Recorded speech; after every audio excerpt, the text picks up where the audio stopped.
There is a projection that China is boosting its defense spending, 10.7%, approximating to approximately $119 billion.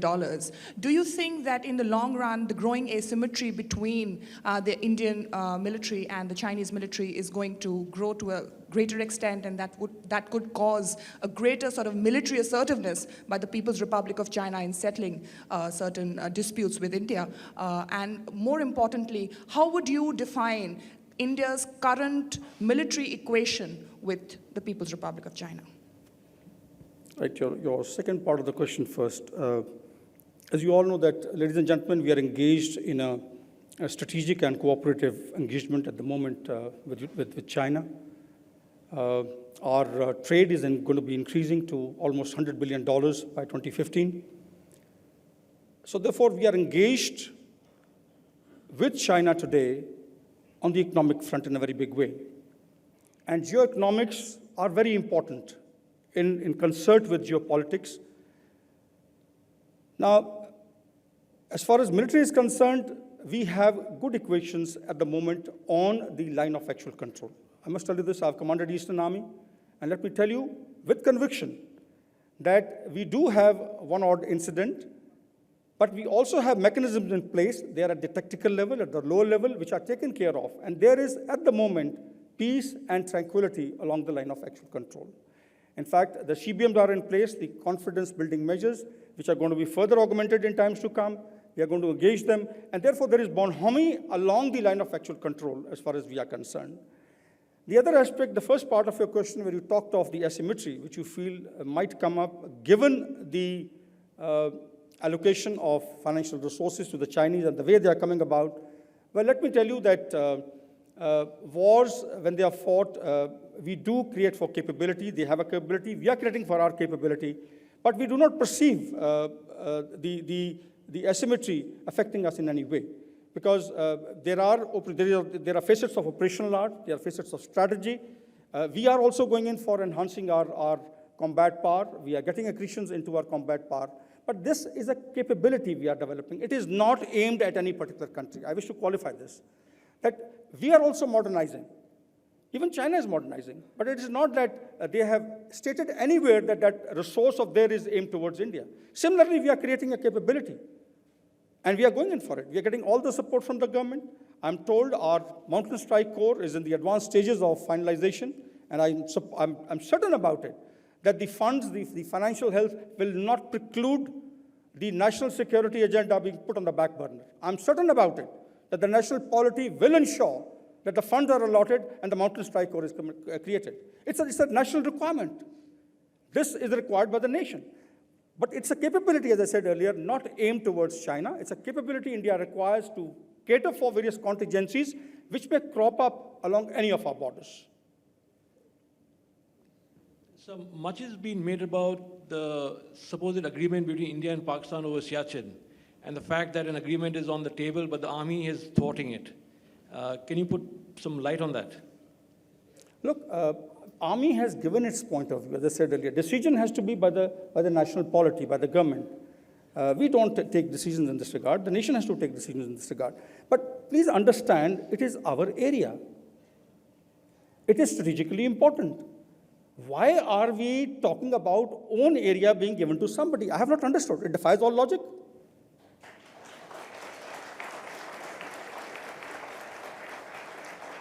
Air Marshal Kag. Thank you, Chief. That was a very focused and very deeply thoughtful presentation.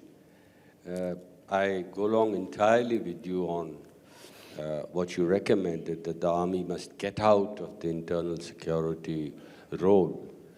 But as the famous British poet once put it, T.S. Eliot, between the idea and the reality falls the shadow. It perhaps goes without reason that the paramilitary forces and the central police organizations are not equipped to actually perform effective counterinsurgency duties.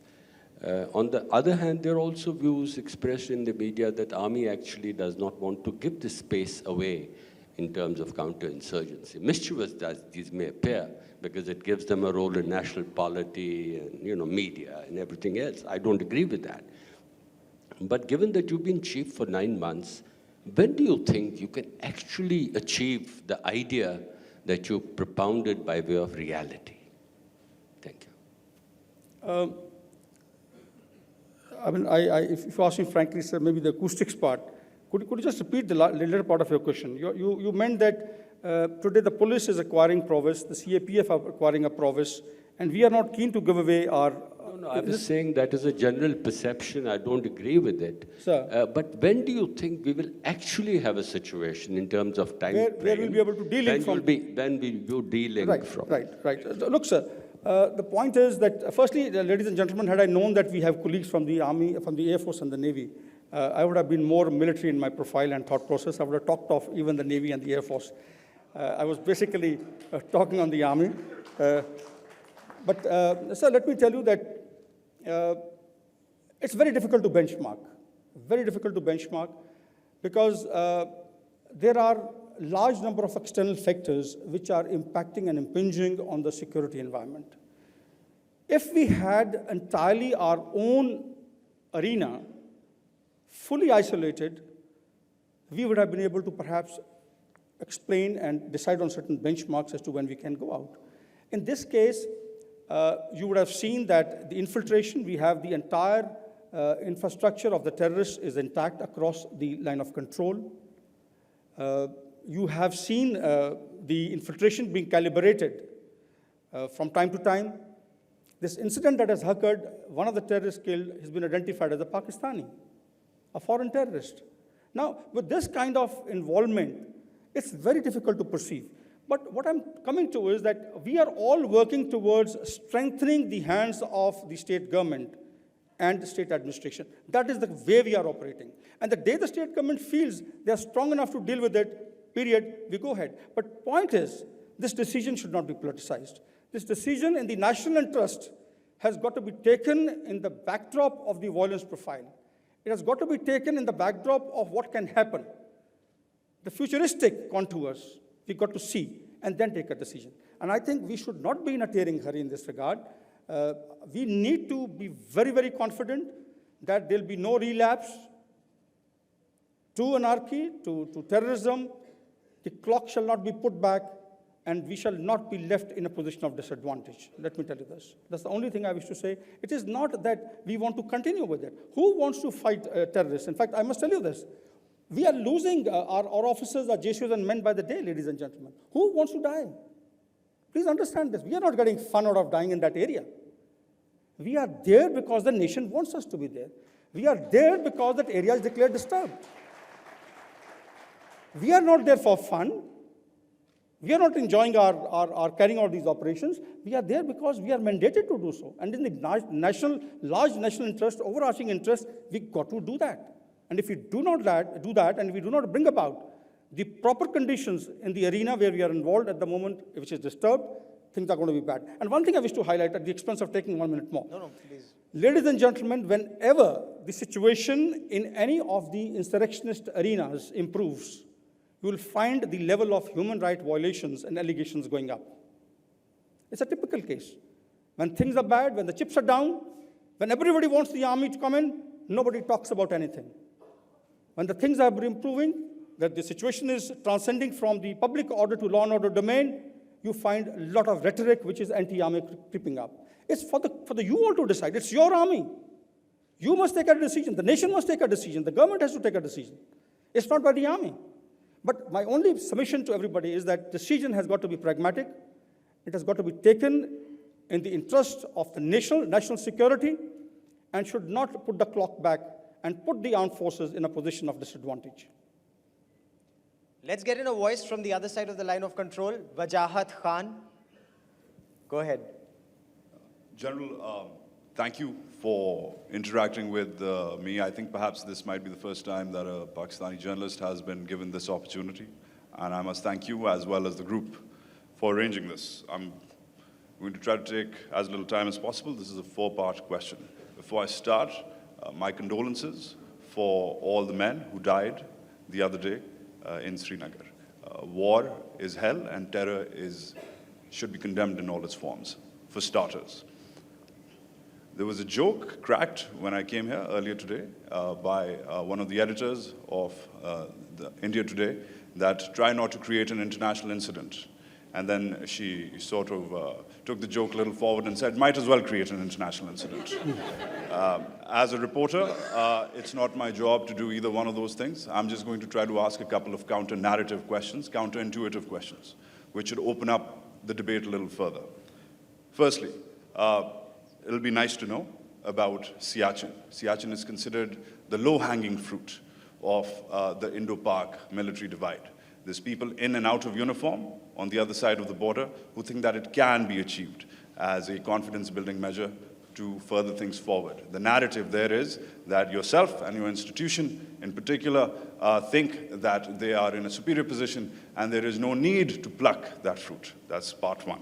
Part two is some confusion about the LOC incident starting from earlier this year.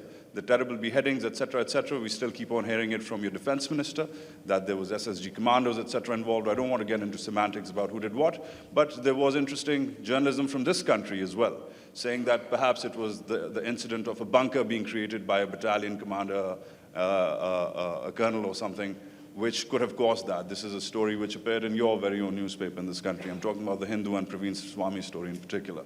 That sort of created confusion about who started what. It'll be nice to settle that debate, with your permission. Thirdly, China... Can we take on one by one? Sure. I'll be able to respond better. I'm not going to say no to a four-star I'll be able to respond better, because first thing you talked of Siachen, and I've already given part of the answer earlier. Let me assure you, any confidence-building measures have to be preceded by both the militaries, both the armies, both the countries addressing the trust deficit which exists today. I think that is something we have to go into, because we cannot be talking of something else and doing something else. And I need not qualify this. I think you fully understand.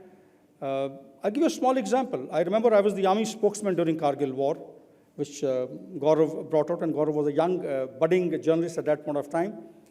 And I remember the stance that had been adopted by Pakistan, by the Pakistani army, that, look, these are not our chaps.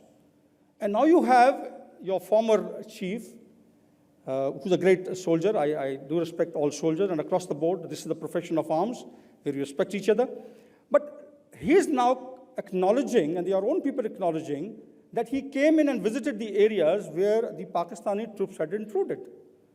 Now, this is a trust deficit, if you see. On one side, you're saying they are our chaps at that point of time, and now these very people who were contesting that assertion of ours are acknowledging today that they were there in our area. So the first point is that let's first address this. Let's be sensitive to each other's aspirations.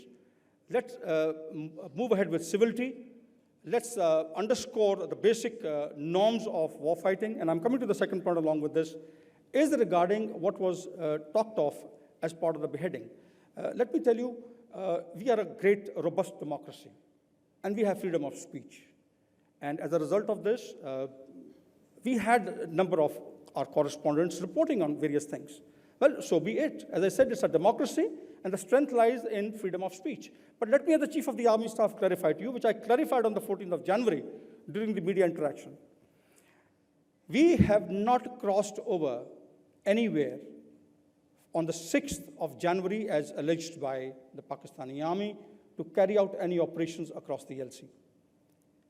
And therefore, on the 8th, when it was done, I think it was done to legitimize this particular action, to justify this action of yours. Or when I say sorry, I'm sorry when I say from the Pakistani army. But the issue is that these things have got to be dealt with at the local level. What is not acceptable is deviating from the laid down norms, the rules of engagement, beheading the soldier and taking away his mortal remains, his head, as a trophy. That's not done. And I think that is something which had to be condemned very strongly, which was done. We have conveyed our concerns. It has been conveyed even at the political level. But what I'm coming to is that these are the facets, these are the aspects which add to the confidence-building measures. This term has got to be preceded by addressing the trust deficit. We'll talk of CBMs not even 10 years from now, if the way things are going on the way they are at the moment. You cannot afford to keep this tap of exporting terrorism to India as part of your strategy or whatever it is at the local level. Maybe the local commander is doing it. That has got to be put an end to. Only then we can move forward. I mean, once we are told, look, please come and see, there is no terrorist camp over here. We've been able to take stock of the terrorists. Then only things will move. We can't have double standards where you say, look, they are not in our control, yet you got non-state actors. They are bleeding us, and you want us to shake hands with you at the military level. I think it's not done. We've got to be fair, and we've got to have an even level playing field. Can I quickly bring in Rahul Kanwal? Let me take a couple of questions from the audience, and then I'll come. Can I follow up? Okay, there's a follow-up question. Go ahead. I'm going to execute my right as a guest.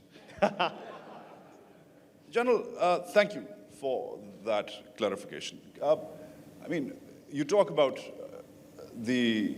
I guess you can say, the lack of decorum when it comes to owning up to the war itself. I understand that. But when progressives bring up the same issue with men in uniform or who have been in uniform, and we bring this up, the India-centrism of the military institutions in my country, we are given certain numbers which, and I'm going to take a lead from Monica's China question here, that when we bring up digits that, listen, I mean, India is supposed to be looking at China now. Get over it, right? Move on. The threat matrix has changed. India's threat perception has changed and evolved as well. We get blasted with statistics about the formations on the ground, the squadrons on the ground, which are Pakistan-centric still. I was talking to the Air Marshal about this earlier before we started. I'd like to hear your perspective, that there's a certain skew, there's a balance which is still Pakistan-focused, yet the narrative is that we're looking at China, not Pakistan. Let's move on from this side.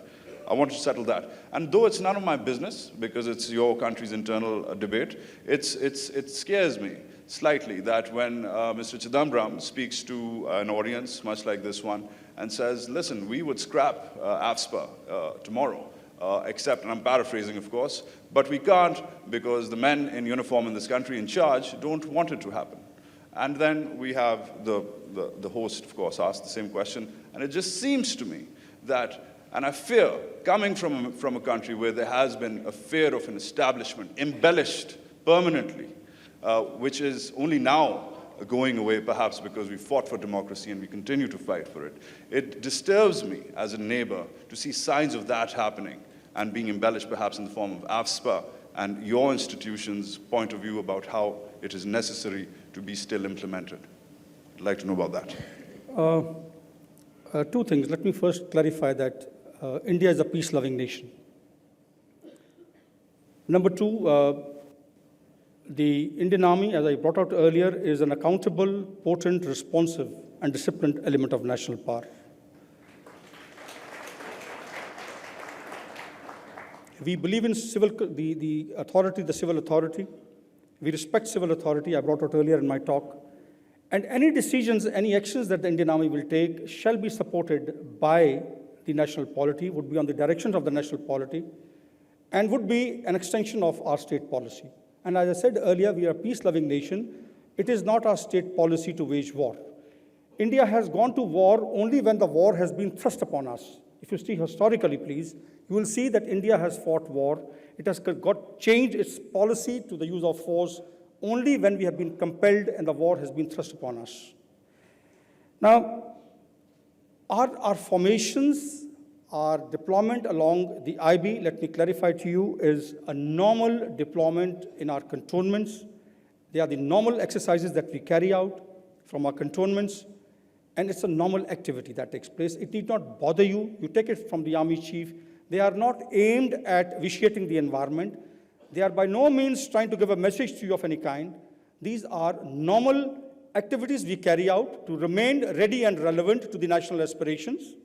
They may be anywhere. This is to create a capability, which I said earlier, which is devoid of any borders, which is devoid of any country. We are basically doing that. And therefore, you need to be rest assured that this accountable, responsive, disciplined element of national power shall do exactly what the nation tells it to you do, and there'll be nothing done at the lower level. And therefore, this, what you express your concern that in a democracy we are raising our voice, please let me tell you again this. I am one man who respects the civil control, the civil authority to its hilt. I'm very clear on this. I understand the politico-military arena. I understand the entire grand strategy, how is it evolved, where the army stands, what is the role of the army in a democracy. I'm fully conversant with it. And let me tell you, we know where to stop. We know the red lines. We know beyond which not to make a recommendation to the national polity. So let me tell you, our recommendations when they are made with regard to AFSPA, wherever they are in line with the national interest, because there's nothing more important to an army chief, to an army man, than the national interest and national security. And therefore, the recommendations that are made are in conformity with national security. They are not based on any personal, any parochial, any army-centric agenda. Please understand that. We are a great democracy, a very robust democracy, and we are an element of national power. We give strength to our nation as far as this comprehensive national power profile is concerned. Okay. Rahul Kamal, Managing Editor, Headlines Today. General, with respect, I'd like to contest the Army's position on AFSPA. AFSPA was implemented in 1958 on an experimental basis for 6 months in the Northeast. In the last 6 decades, insurgencies have only flared in the Northeast and in Kashmir. The Army, despite its best efforts, is seen as an occupation force by the locals of the state of Jammu and Kashmir and also in the Northeast. You have laid out the Army's reservations to the revocation of AFSPA, and as an Army officer's son myself, I understand fully the Army's sensitivities on why AFSPA, if the Army is deployed, should not be revoked. My question to you is this. Do you think the only way forward is for the political establishment to overrule the Army's objections? It's a catch-22 situation. Till the time AFSPA continues, people in Kashmir will continue to think of India and the Indian Army as an occupation force. We have to give peace and opportunity, and the only way to do that is at some point in time for some prime minister to put his job on the line and to take the risk and to say, I will take this controversial decision. I'm not sure whether it will lead to greater peace, but in the last 6 decades we've seen, with the presence of the Indian Army, with the presence of AFSPA, we haven't found peace either in Kashmir or in the Northeast. Are you prepared for a date in the future where either yourself or some other chief, sir, is overruled by the civilian establishment and AFSPA is revoked? Firstly, let me tell you that given a robust democracy we are, I brought out earlier, given our accountability, of course, the decision by the national polity is supreme. There's no doubt in anybody's mind. When the nation takes a decision, when the government takes a decision, it is supreme. It's got to be respected. We are only making recommendations to the government. We are only giving out the ground realities and only enabling decision-making from the point of view of our inputs. It's ultimately the decision of the government, as I said earlier. But a word about when you see occupation army, I mean, this is one term, ladies and gentlemen. I've had tremendous experience of carrying out operations in Jammu and Kashmir. And let me tell you, this word off and on comes up. It's used by the media. It's used by a large number of players of the environment. But trust me, if you go and see the task that has got to be carried out, we have already got back into certain bases. We are carrying out people-friendly operations. We have reduced our visibility on the ground. We have ensured that we have passed on certain responsibilities to the state police and the CAPF. Yet we keep an eye on that because we do not want the clock to be put back, as I said earlier. We do not want the entire situation to get back into what it was earlier. And therefore, what I'm saying is that we would go by the decision of the government. It's only the bounden duty of the chief to put across to the government that, look, these are the ground realities, and I think we need to take a very pragmatic decision in this regard. And decision-making, let me tell you, it's difficult because there are a large number of pulls and pressures in the environment. There are a large number of pressures on the decision-makers. And it happens always. As I said earlier, when it starts off, nobody has any point to give. And rightly so, when things are improving, People want the revocation of the Armed Forces Special Powers Act. They want people out from there. They want the army out from there. But as I said earlier, it has got to be a pragmatic decision. It should not be benchmarked. It should not be politicized. It should be seen, benchmarked only purely with the security situation, and also keeping in mind the shape of things to come, the possible shape of things to come. Prognosis of the situation. You know what is happening in the neighborhood. Would you like to wait and watch? Could there be a spillover? And if that happens, we should not be taken by surprise. I think prudence demands, ladies and gentlemen, that we are operationally balanced. But as I said earlier, decision is decision. When taken by the government, we shall relocate ourselves. Yeah.